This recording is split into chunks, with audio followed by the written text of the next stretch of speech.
بسم اللہ الرحمن الرحیم نحمدہ ونصلی علی رسولہ الکریم۔ میرے ناظرین و سامعین کرام، السلام علیکم ورحمۃ اللہ وبرکاتہ۔ آج کی اس نشست میں میں آپ لوگوں کو ارطغرل کے صاحبزادہ عثمان غازی پاشا کے متعلق کچھ بتلاؤں گا انشاءاللہ۔ عثمان غازی پاشا اپنے باپ، اپنے والد ارطغرل کے بعد سلطنت عثمانیہ کا پہلا فرمانروا ہوا، حاکم ہوا۔ یہ عثمان پاشا غازی، جیسا کہ آپ جانتے ہیں، دولت عثمانیہ، سلطنت عثمانیہ کا بانی کہلایا، پہلا تاجدار ہوا۔ عثمان پاشا کی پیدائش سن 656 ہجری میں ہوئی۔ اس کی تعلیم و تربیت ارطغرل سلطان علاء الدین سلجوقی کی صحبت سے، چونکہ اپنا آبائی دین ترک کر کے اسلام کی آغوش میں آ گیا تھا، اسلام کے دائرے میں آ گیا تھا، اس وجہ سے ارطغرل نے اپنے بیٹے عثمان کی اسلامی اصول کے مطابق تعلیم و تربیت کی اور خوب کی۔ عثمان بڑا شجاع تھا، بہادر تھا، نیک فطرت انسان تھا۔ اسلام کی تعلیمات نے اس کی شخصیت میں اور جلا پیدا کر دی، شخصیت میں نکھار آ گیا، اور یوں کہا جائے کہ اس کے اوصاف میں چار چاند لگ گیا۔ ایک شہر ابترونی نام کا پڑتا تھا، چھوٹا سا شہر کیا گاؤں، اس گاؤں ابترونی نامی گاؤں میں ایک خدا رسیدہ بزرگ، نیک صالح مرد رہا کرتے تھے۔ انہی کی لڑکی سے، صاحبزادی سے آگے چل کر کے عثمان کا نکاح ہوا۔ میں نے کسی نشست میں بتلایا بھی تھا۔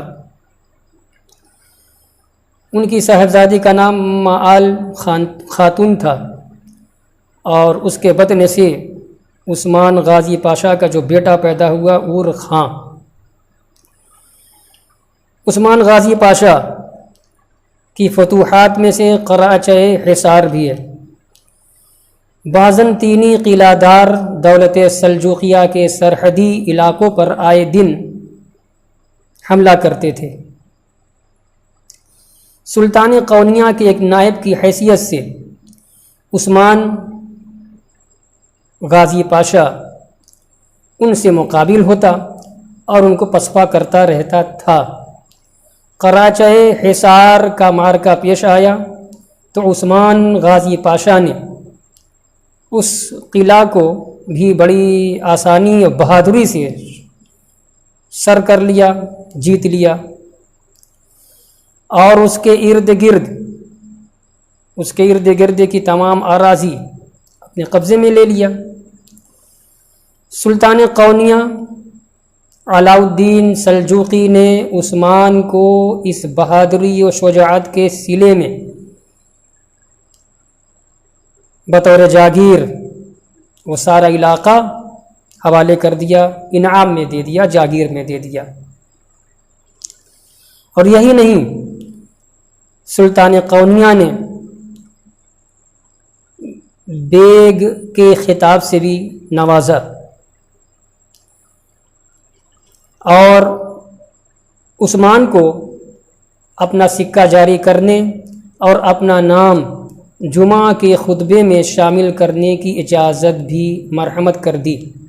اس طرح بیگ لقب کے علاوہ سلطنت و امارت کے تمام امتیازات امیر عثمان خاں غازی پاشا کو حاصل ہو گئے۔ قرائچہ حصار کے حکمراں نکولس کراچہ حصار کا حکمراں نکولس تھا، جو 688 ہجری میں عثمان کے ہاتھوں زیر ہوا، اور اسی زمانے میں معال خاتون کے بطن سے اور خاں پیدا ہوا، ارطغرل کا پوتا اور عثمان غازی کا لڑکا اور خاں۔ تکفور، یہ بیلا چک کا حکمراں تھا۔ تکفور عثمان کا ایک قسم سے دوست بھی تھا۔ تکفور نے سن 698 ہجری میں اپنی بیٹی کی شادی میں عثمان کو مدعو کیا، دعوت دی، اور عثمان کا ایک دوسرا دوست جو یونانی رئیس تھا،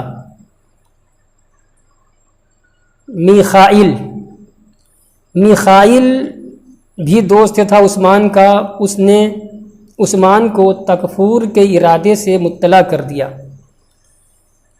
کہ تکفور جو آپ کو دعوت میں بلا رہا ہے شادی میں، اس کا ارادہ کیا ہے، اس کا ارادہ آپ کے تعلق سے اچھا نہیں ہے، اور پوری پلاننگ اس نے کر لی ہے آپ کو مار ڈالنے کی، قتل کرنے کی۔